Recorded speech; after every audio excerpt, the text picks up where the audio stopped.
dia, boa tarde ou boa noite. Aqui quem vos fala é Rodrigo Carboni, Rodrigo Resenha. E demorou? Demorou. Parecia você achando que não ia ter? Pode dizer que sim. Pode dizer pra mim que você achou que não ia ter, que a gente tinha esquecido, que sei lá. A galera pensou assim, eles falaram de todos os episódios de Pinguim, menos do último. Mas é claro que a gente ia falar do último. Demorou um pouquinho, mas estamos aqui chegando para falar do último episódio da minissérie Pinguim e, claro, também fazer uma análise aí ou comentários gerais em relação à temporada como um todo, né? Então, fazendo esse fechamento de Pinguim aqui no Degustando Séries. E se eu estou falando no plural, obviamente, estou aqui com eles, meus parceiros aí de longa data nessa caminhada de Pinguim e que também, obviamente, teriam que estar aqui nesse último episódio. Então, começo chamando ele, meu caríssimo amigo amanteigado, Dion Constantino. Buenas, gurizada! Muito feliz em estar aqui de novo para nós discutirmos a finalização dessa série maravilhosa, a melhor do ano. Já comecei com essa botada. Finaliza. Vamos chegar finalizando, chegar com o pé na porta e chegar falando de coisas chocantes que tiveram nesse episódio, falando de talvez sim, a melhor série do ano para alguns, ou para muitos, ou para... Também está aqui ele, o cara que entende de séries de qualidade, o cara que tem uma sofisticação na sua fala, na sua análise, Henrique Massaro. Salve, meus amigos, um prazer estar aqui com vocês de novo. Toda vez sendo muito bem apresentado, assim, me colocando num nível em que eu claramente não estou, e eu sempre demonstro isso no meu primeiro comentário, mas até chegar lá eu fico com essa honra aí desse elogio. Muito obrigado. Que isso, o cara apreciador aí de séries renomadas, premiadas, né? O cara que tá aí agora ganhou, né, um roupão dos Sopranos, tomando... assiste séries agora de roupão e tomando um vinho totalmente, né, sofisticado. Um roupão e nada mais, né? Um roupão e nada mais, exato. Já tá de roupão, né? Pra que botar na roupa, né? Pra quê, né, cara? Mas é isso, galera. Vamos lá falar então do último episódio de Pinguim e trazer essa nossa análise aí se Pinguim de fato é a melhor série do ano, se Pinguim vai ter alguma continuação, ou como vai se continuar essa história de Pinguim pós a minissérie, o que podemos já prever ou quem sabe ter de expectativa para Batman 2 aí no universo de Matt Reeves. Fica aí com a gente que a gente vai falar de tudo isso e um pouco mais.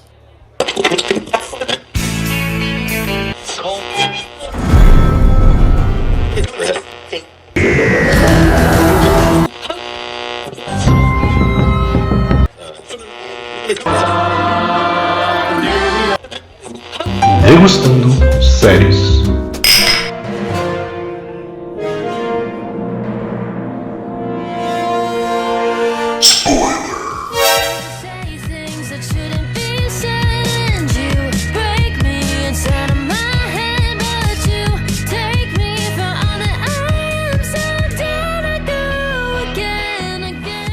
Então, sempre bom lembrar pra vocês, sempre bom dar aquele aviso que sim, teremos spoilers, então você aí que não assistiu ainda e não quer tomar spoilers, dá aquele pause aqui, salva o podcast, retorna aqui depois, mas retorna, hein?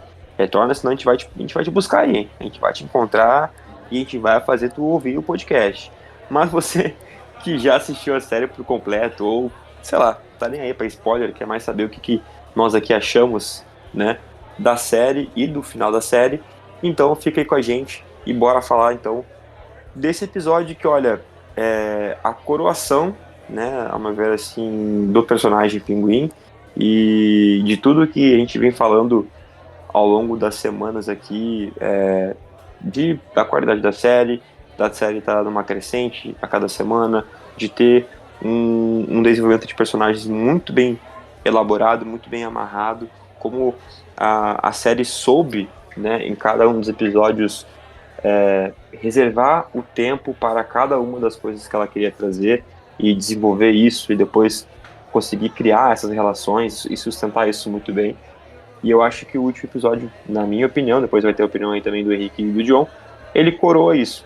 Ele, né, bate o martelo, dá o seu veredito, entre aspas, de que Pinguim é sim uma das maiores séries do ano, talvez, se a gente for fazer um ranking aí dos últimos anos aí, ou né, da última década, né? Vamos pegar aí de 2020 para cá, as séries HBO, assim, acho que Pinguim vai estar lá. Vai estar citada lá como uma das melhores minisséries da HBO.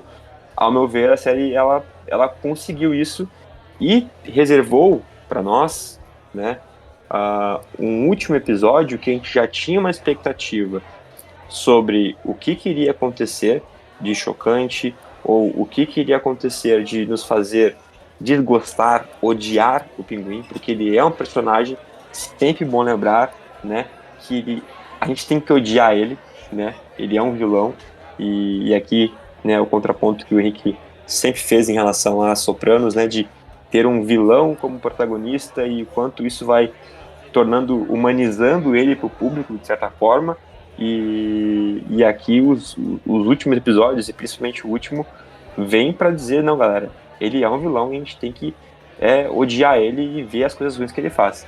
Então é isso, galera, já falei demais, vou passar a bola aí pro John e pro Henrique, mas vou começar perguntando, então, já que eu citei ele, né, Henrique, o que tu sentiu nesse último episódio e o quanto tu pode dizer que já sabia pela grande relação que a série tem com Sopranos, e que é uma das séries que tu é aí muito fã e sempre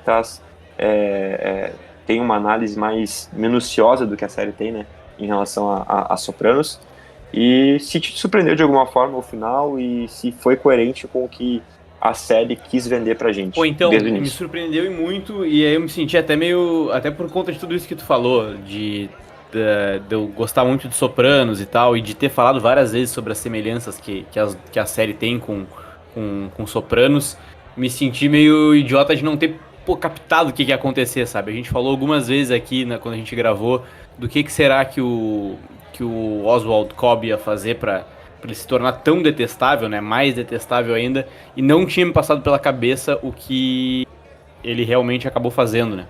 Então, óbvio, pensei, putz, como é que eu não pensei isso? Mas isso, obviamente, é um bom sinal, né? Sinal de que eles construíram de uma forma muito interessante e que, de fato, acabou sendo surpreendente. Eu confesso que eu não tinha pensado... A gente já pode dar spoiler, eu acho, né? Podemos falar detalhes, né? Tá liberado. Tá, não pensei que de tudo que ele poderia fazer, que ele ia acabar matando o Vic. E, de novo, porque isso é uma atitude muito... daquelas, assim... E eu acho que é bem esse efeito que foi buscado, assim, e isso que o Colin Farrell tinha falado até. A gente vai se encantando com o personagem e não passando pano, mas a gente começa a entender, a saber tanto mais sobre a vida dele e tal, que a gente não vê a gente não se choca tanto com as atitudes que ele tem, ou a gente acaba deixando elas um pouco de lado. E sempre que a gente faz isso, a série vem e nos dá uma bordoada, lembrando que, cara, ó, não se enganem, é essa pessoa que vocês estão acompanhando. E essa foi talvez a melhor maneira de fazer isso, né? Porque tanto pro arco dele, do Oswald, quanto pra entender o quanto que o Vic, né, é um personagem trágico, que a gente acompanhou durante toda a série, ele tomando atitudes a vida dele é muito triste, né, de ter perdido os pais e tal, de acabar indo por um lado que não era o que os pais dele gostariam, ele teve uma oportunidade de sair dessa vida que estava se desenhando na frente dele, ele acabou escolhendo ficar com o Oz e acaba sendo traído ali no final, né? Então, cara, achei assim, muito, muito surpreendente, muito chocante mesmo, e acho que foi uma maneira incrível de encerrar essa jornada aí curta, né? Porque a gente tá falando de uma minissérie, óbvio, a gente vai seguir acompanhando ali no próximo Batman e tal, mas achei que deixou esse gosto amargo, assim, de uma forma muito bem feita. E isso só pra não dizer que eu não comparei, isso é muito do que a gente vê em Sopranos também. Eu termino a série com a certeza de que, assim, no início eu pensava assim, tá, pode ter sido alguma coincidência, alguma coisa assim, alguma referência mais gratuita. Hoje eu digo que não, com certeza foi inspirada em quase que do início ao fim a construção de Pinguim com The Sopranos, inclusive resgatando, né, um público que sei lá, público que era muito aficionado por The Sopranos e depois de repente parou de acompanhar as séries e tal, esse cara certamente voltou pra HBO ali, pra Max, por conta de Pinguim, porque o trabalho foi muito bem feito nesse Perfeito, sentido perfeito. também. Eu, diferente do Massaro, eu já imaginava, né, depois do relato do Colin Farrell em relação ao que aconteceria, eu já sabia, mas mesmo assim é um impacto muito grande quando tu vê a cena, né, do Oz matando o Vic, né? Então, eu creio que a série, Chegou a falar aqui, John, chegou a dar essa, não lembro.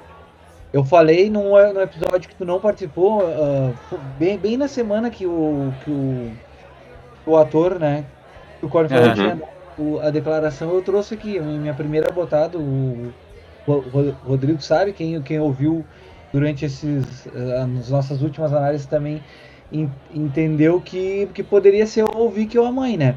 Mas eu dei a minha primeira botada foi o Vic mesmo. Eu tava certo, mas tu não quer acreditar, né? Chega na hora, tu não quer acreditar. Só que quando desenrola o último episódio, tu começa a ver que, tipo, o Vic sabe de muita coisa, o Vic sabe de todas as fraquezas do Oz, né? Então eu acho que essa complexidade do personagem principal é muito interessante como ela nos é apresentada, né? Uma construção de personagem perfeita. Ele sai de Batman 1 como um cuzeiro, né? Desculpe-me as palavras, mas é essa forma que eu via ele. E agora ele já é um cara muito mais. Ele bota muito mais medo, né? Quando ele sobe para uma torre, para um prédio, né? Muito alto para deixar sua mãe entubada e não matá-la, ela, porque ela é diferente do Vic, ela precisa da morte para se libertar, né? Ele mantém ela viva, sofrendo, mas em cima, ele tá no topo. Literalmente essa mensagem do último episódio eu acho fenomenal, assim. Ele acaba no topo e ainda com aquela bizarrice de dançar com a... Esqueci o nome da personagem, e me falhou aqui, mas dançando com a personagem que ele pagou Sim. pra parecer a mãe dele, né? É, de um E é jeito sexual, inclusive. Doentio. É, sexual, doentio. doentio, exatamente, como a gente tinha falado em alguns episódios passados, e finalizando com aquela jogada de mestre de não aparecer o Batman, né? A gente discutiu onde estava o Batman na série inteira. Eu acho ainda que ele está assistindo a série ainda, né? O próprio Batman está assistindo a série, mas ainda tem aquela ligação de aparecer pelo menos o Bat-Sinal lá, que nos dá aquela esquentada maior ainda pro segundo filme do Batman. Boa. E esse ponto que o John comentou, né, desse final, a gente pensa o seguinte, né? Ele cumpre, entre aspas, a sua promessa para a mãe, né? De vamos agora morar numa cobertura, sem ninguém do nosso lado, com a vista para a cidade, mas a forma como isso acontece, né? Tipo, de ele adoecer a mãe dele, né? Porque todo o contexto, né? A mãe dele viveu a vida inteira sabendo que ele matou os outros dois irmãos dele, né? Isso também se sentindo, de certa forma, uma cúmplice desse assassinato. Isso fica muito claro no episódio, né? Até pelos flashbacks que são feitos com base na memória dela, né? E ela até também tinha pensado em matar, né, o Oz, né? Naquela noite que levou ele lá pro... como é que é o nome do lugar? Era com M, era o Mortis, sei lá. O bar que ela leva o Oswald pra dançar e tal, ela encomendou a morte dele, né? Ela tinha encomendado a morte dele pro Francis ou Frank? Não é Rex? Rex. Isso, pro Rex. E ela, de certa forma, ela não conseguiu fazer isso, né? Ela não conseguiu, e também não denunciou isso, não denunciou o filho. Então, tipo, ela se sentiu culpada e uma cúmplice durante a vida inteira dela, e faz também total sentido desse motivo, né? Dessa doença, entre aspas, dela, né? De que era uma coisa associada ao trauma, mas também ele meio que prendeu ela já, né? Ele prende ela, isola ela na casa, bota alguém para cuidar dela, como se talvez ela me fez pensar o quê? Que talvez ela não tivesse tão doente quanto parecia ela estar doente, sabe? Só que a situação traumática e mais a forma como o Oz, né, o pinguim, lidou, né, de isolar ela numa casa, de tratar ela como uma doente, de essa manipulação que ele teve, né, acho que fez ela também adoecer ainda mais, né, e, nossa, aquela parte em que os capangas lá, né, da Sofia vão cortar o dedo da mãe do Oz. E ele continua, tipo, insistindo na mentira, né? Do tipo assim, não, tá todo mundo errado, tá todo mundo mentindo pra ti, não é verdade, sabe? Tipo, aquilo ali é muito forte, né? Tu pensar e dá todo, né? Dá todo o tom, ou bate ainda mais na tecla do quanto que ele é manipulador, traidor e egoísta, né? E pensa só nele, assim, né? Tipo, beira uma psicopatia dele, né? Tá 100% certo, dele, né? Ganhar em cima de todos, não ver seus defeitos e bem, em relação ao final, o Joe já tocou no ponto, né? Da mãe lá acamada, em estado vegetativo, e ele dançando com a namorada como se fosse a mãe dele. E o Henrique também falou sobre o final do Vic, que tipo, cara, nós todos aqui, né, sabíamos que ele ia fazer, que o Vic ia morrer. Eu vou dizer bem, vamos ser sinceros, né? A gente sabia que o Vic ia morrer e que talvez a mãe do Oz também poderia morrer, até a gente fez essa conversa assim sobre o que poderia fazer, que ele poderia fazer para que a gente odiasse ele de fato, né? E seria as coisas mais plausíveis, né? Ele, sei lá, matar a mãe e matar o Vic. Até sobre isso, o Rodrigo tava pensando, o John falou, o Vic era um cara que conhecia todas as fraquezas dele. Mais do que isso, o Vic se tornou uma fraqueza dele, né? Exato. E isso é a justificativa que, na mente absolutamente psicopata dele, né? É a justificativa que ele dá pra matar ele. Tipo assim, eu não vou passar por isso de novo. Eu não vou ter uma fraqueza, alguém que eu me importo que possa ser usado contra mim antes. Então eu vou, né? Eu vou eu mesmo acabar com isso aquilo agora. Isso achei assim, né? Considerando o personagem que a gente tá vendo, né? Uma coisa que realmente Muito forte. muito forte. E ao mesmo tempo, também fico pensando que dentro dessa linha de raciocínio faria sentido ele matar a mãe também. Porque a mãe, ok, ela tá lá em estado vegetativo e tal, mas ela ainda tá viva. Então ela ainda pode ser usada contra ele, sabe? Não sei se isso daqui a pouco vai ser alguma coisa que a gente vai ver no filme e tal, mas o fato dela continuar viva faz ele, por pior que seja o estado dela, faz ele continuar tendo essa fraqueza. Mas eu acho que ele talvez, ele manter ela viva tenha sido mais cruel, sabe, do que matar ela, porque ela pede Não, com certeza. Com certeza, eu tô falando na lógica dele, de querer ser um cara totalmente, sabe, que não sim, tem nada a perder. Isso, sim. né? Ele ainda tem, né? Sim, Ele ainda ainda tem. tem. Não, faz sentido, faz sentido. Mas até só pegando esse parênteses, né, que eu falei agora sobre isso, né, o quanto a gente associou, né, que tá, ele mataria a mãe, mataria o Vic pra dar essa sentença de que acabou a humanidade dele e que agora a gente só pode odiar o pinguim, né? Mas o quanto não ter matado a mãe, né, foi pior ainda para nós como público ver aquilo dele tá ali com a mãe aprisionada como se fosse sabe, uma coisa, não uma pessoa, né? Tipo, mesmo a mãe tendo pedido pra ele, né? Tipo, ela pediu, tipo, tu seja homem e dê um fim à minha vida se eu adoecer, sabe? Ela tem essa linha de fala na série pra deixar claro, evidente, que, tipo, ele não quis, ele não pensou nela, ele pensou só nele. E a questão do Vic também, tipo, eu também achei que, eu fiquei esperando, vendo o episódio, esperando o momento que ele fosse matar o Vic. Mas quando terminou, né, a sensação, a situação problemática lá envolvendo a Sofia, eu pensei, cara, em que contexto que ele vai matar o Vic agora? Quando foi naquela parte dele desabafando, tipo, pá, até minha família e tal, nossa, aí eu tive que pensar, roteiristas, vocês foram muito sagazes tipo, terminar dessa forma, sabe? E eu achei genial, assim, pensando no aspecto de crueldade e de que gerar o sentimento de ódio pelo personagem, era assim que tinha que ser feito, sabe? Eu acho que foi muito, muito cruel, assim.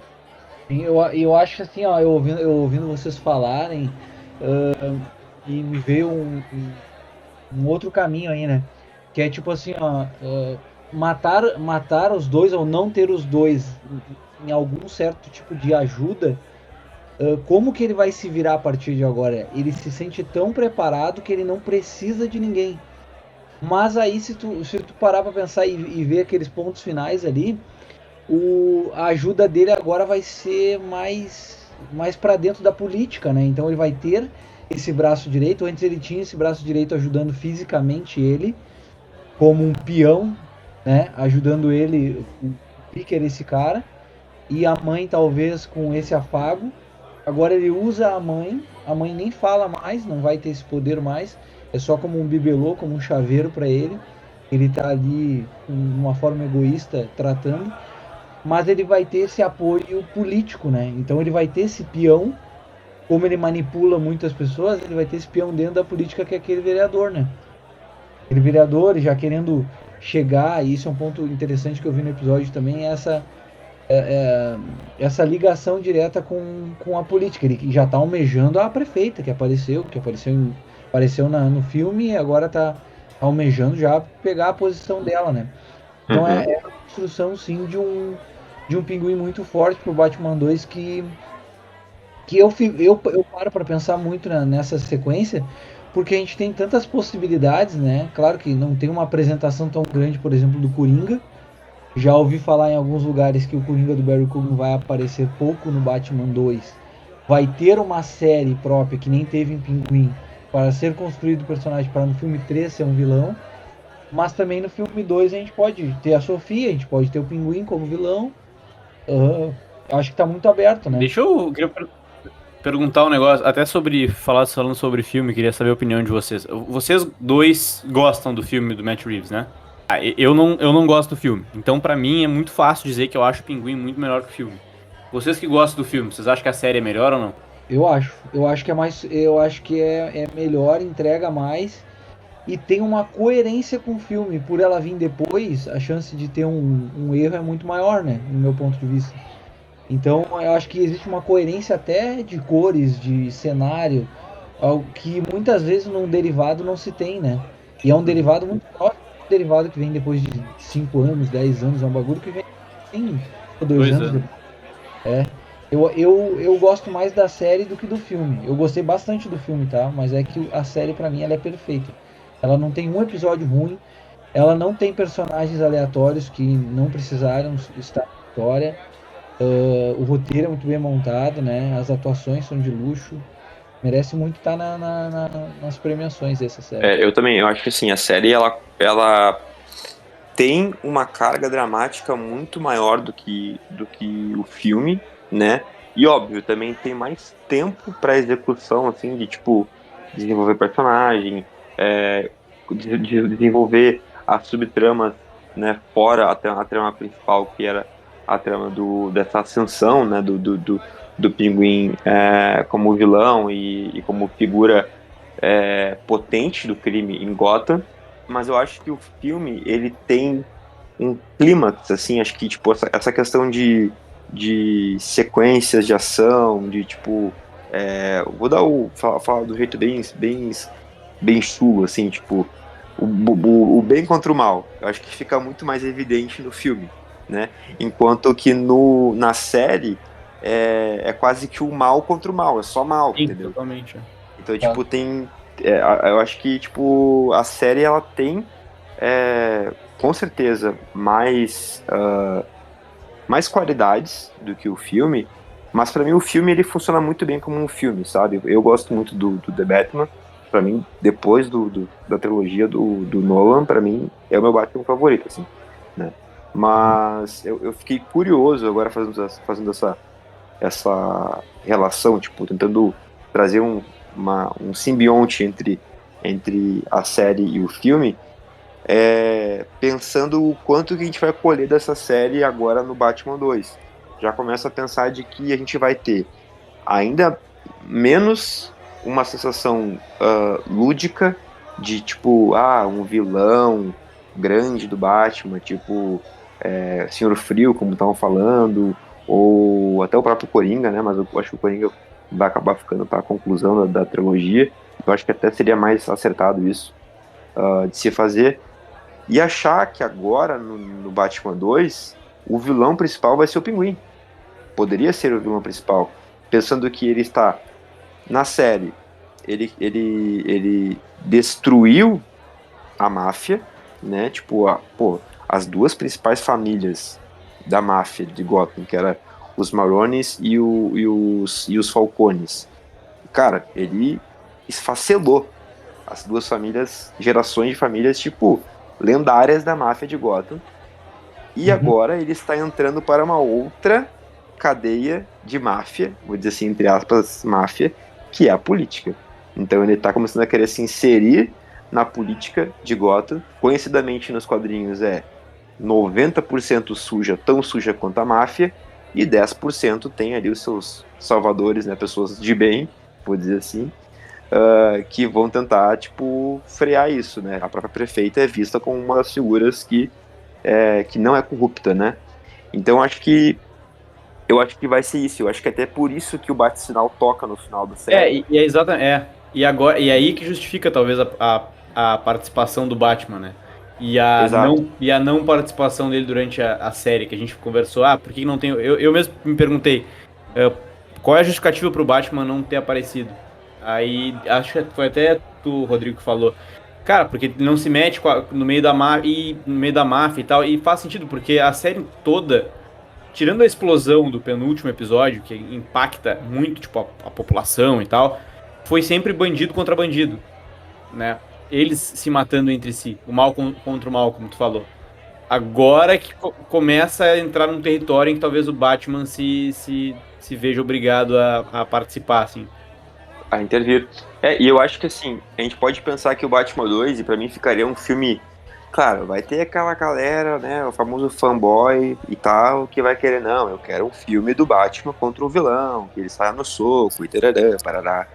Mas, cara, se a gente parar pra pensar que a gente pega uma trama bem madura, que foi Pinguim, e tenta trazer isso para o filme 2 do Batman, em que o Pinguim, agora, como esse talvez agente do caos, né, entre aspas, ele esfacelou a máfia, e agora ele está se inserindo na outra máfia que é a política suja, né, a sujeira política de Gotham. E o quanto isso é perigoso para a população, no sentido de que ele pode gerar lá uma massa de manobra com as pessoas, né, tipo a galera lá de Crown Point, que, tipo, cara, a galera tá na miséria, né? Tipo, a precariedade gigantesca depois de tudo que aconteceu. Foi inundação, foi agora a explosão. Tipo, é uma população que tá revoltada. E ela pode pegar e se revoltar, de fato, contra a elite de Gotham e causar meio que uma guerra civil, uma anarquia em Gotham.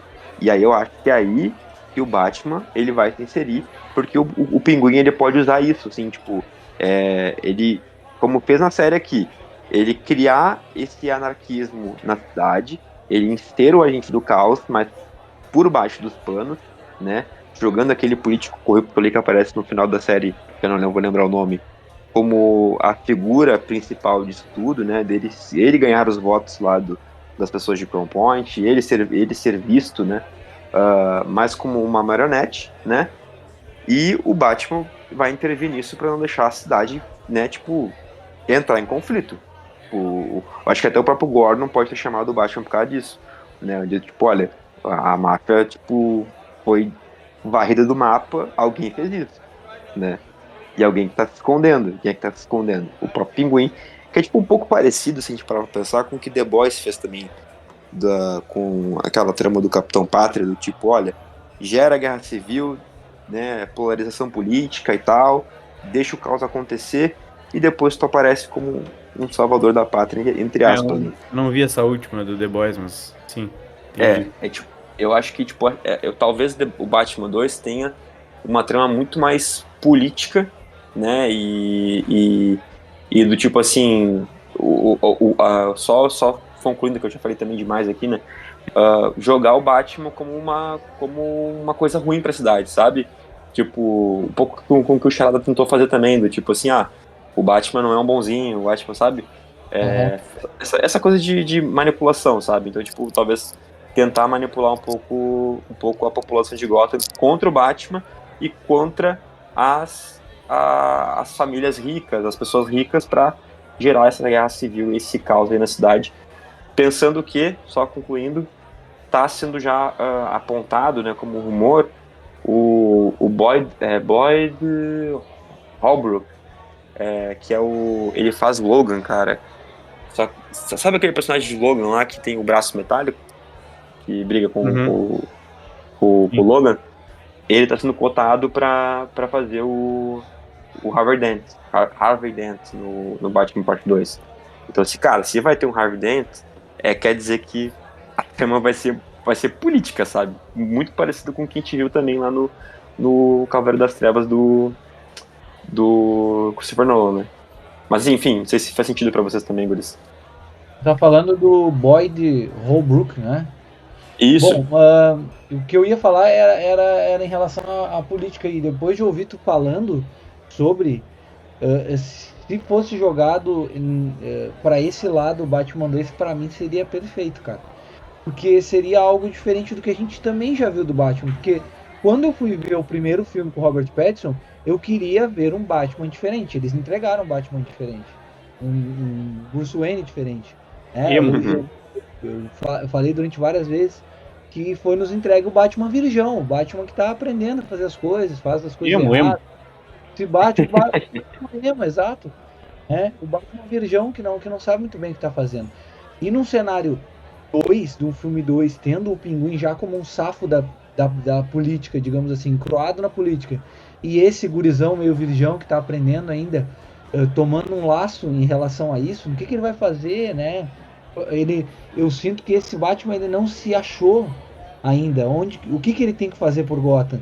Então talvez nesse cenário político, por Bruce Wayne ter empresas, né, ser muito engenheirado, talvez ele vai buscar mais informação e também vai crescer num filme 2 para chegar num 3 muito mais forte. E assim como eu falei do Coringa antes, o Coringa, vocês falaram de caos, o Coringa no final do filme 1, ele instaura o caos de certa forma, ele começa a botar algumas coisas na cabeça do Charada.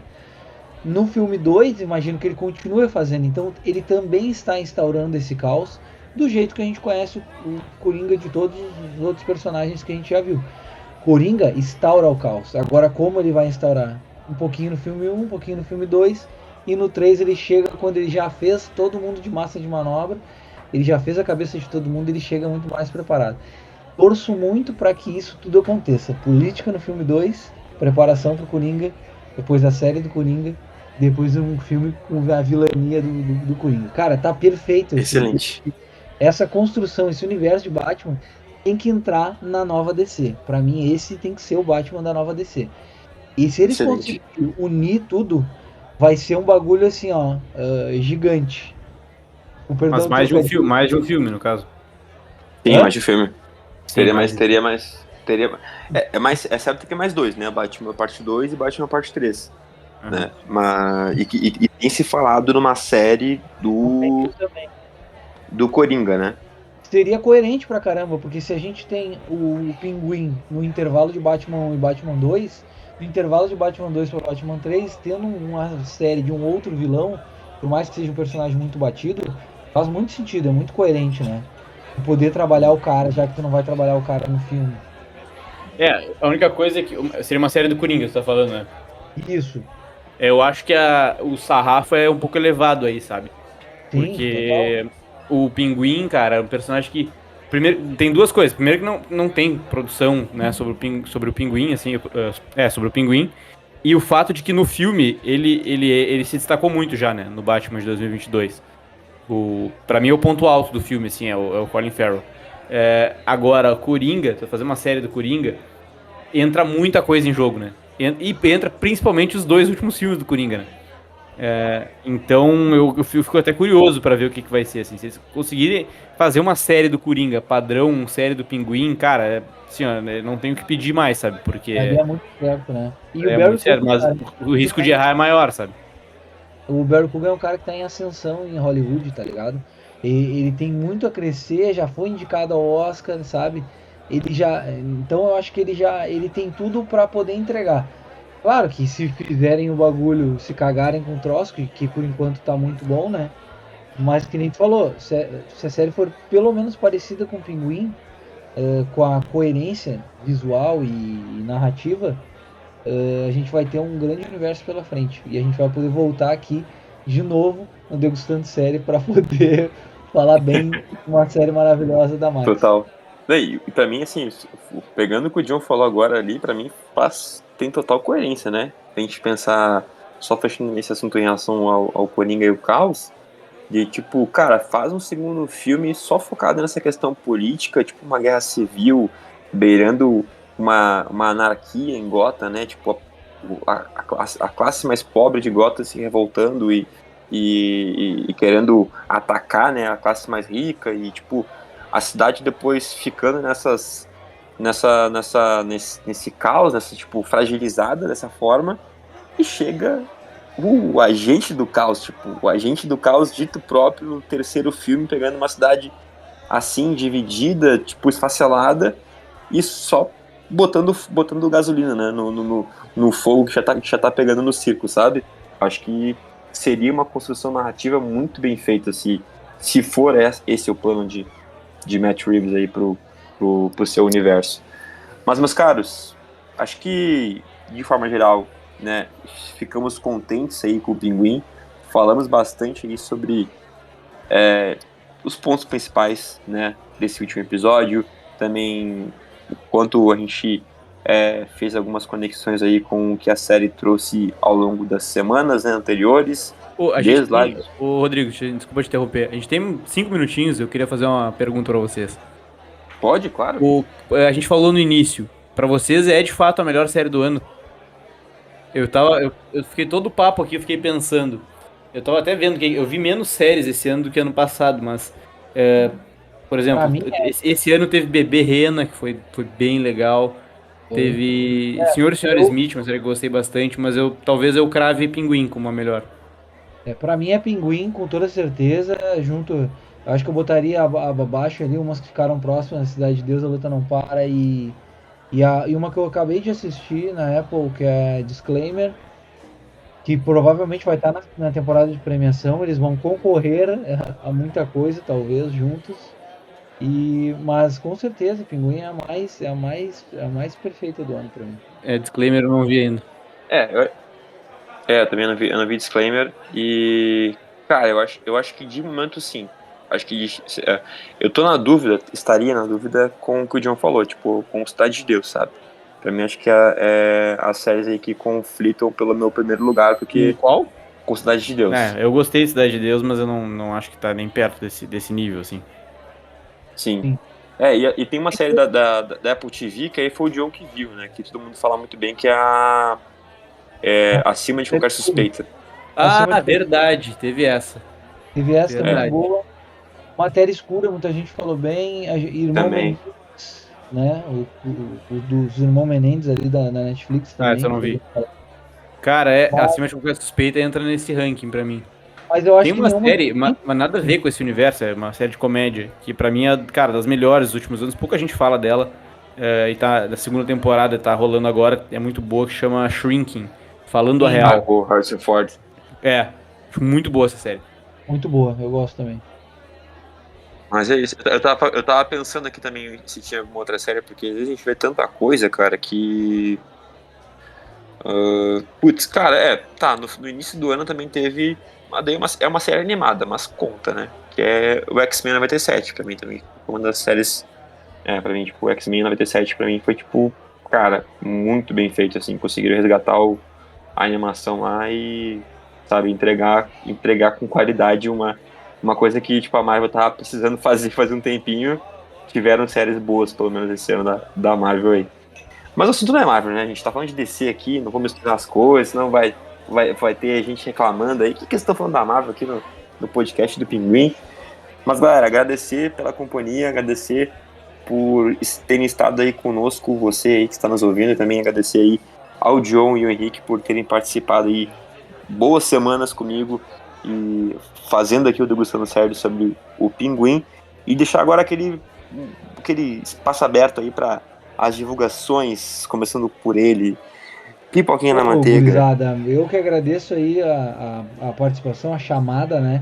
Eu, eu tive boas reflexões aqui semanalmente com o Rodrigo e poucas vezes com o Henrique, né? Porque não vem muito, mas quando vem sempre abrilhanta, com esse jeito Quando de vem, ele vem. falar, né? Mas quero agradecer e deixar minhas redes, então, @pipoquinha na manteiga no Instagram, memes e brincadeirolas. E no YouTube você pode me achar lá também como Pipoquinha na Manteiga facilmente. Lá tem crítica, tem listas e também você pode virar membro do canal e receber mensalmente ingressos de cinema, tá? Só entrar lá e ver os pacotes. Embaixo ali do lado do curtir e do se inscrever tem um botãozinho seja membro. Facilzinho, entra lá que tem um monte de vantagens, tá certo? Obrigadão pela oportunidade, Rodo. E também mandar um beijo aqui pro Josimar, nosso grande mestre Grande do Josi. canal. Boa, boa. E aí, meu caro Henrique Massaro Henrique, por favor, espaço é teu. Amigos, primeiro agradecer vocês aí pelo convite, pela parceria e essas semanas, foi muito legal participar aqui. Adoro conversar sobre, depois de assistir, principalmente coisas que a gente gosta, e essa série foi incrível de conversar com vocês. Parceria é sempre incrível, aprendo muito com os amigos. E para quem quiser me seguir, o meu Instagram é @massarohenrique, o YouTube é Henrique Massaro. Também tem uma área de membros. Virando membro, você ganha, caso você queira, acesso a um grupo exclusivo de The Sopranos, para falar só sobre The Sopranos. E ganha também, o que talvez seja mais abrangente, acesso a um cineclube dedicado a filmes do gênero gangster, filmes de máfia e tal. A gente se reúne uma vez por mês para conversar sobre essas grandes obras. E mais uma vez agradecer aí pelos convites, foi muito legal. Boa, perfeito. O convite está sempre feito. E claro, você que está nos ouvindo, saiba que esses rapazes que estiveram aqui conosco, tanto o John quanto o Henrique, voltarão em outros podcasts, né? Tanto aqui no Degustando Séries, quem sabe no Cine Geek, enfim, uma hora vai ter sim outra pauta, outra série, outro filme para a gente poder reunir essa gangue aqui. E voltaremos, é isso, voltaremos e obrigado mais uma vez. Fechamos Pinguim, a minissérie da DC na Max.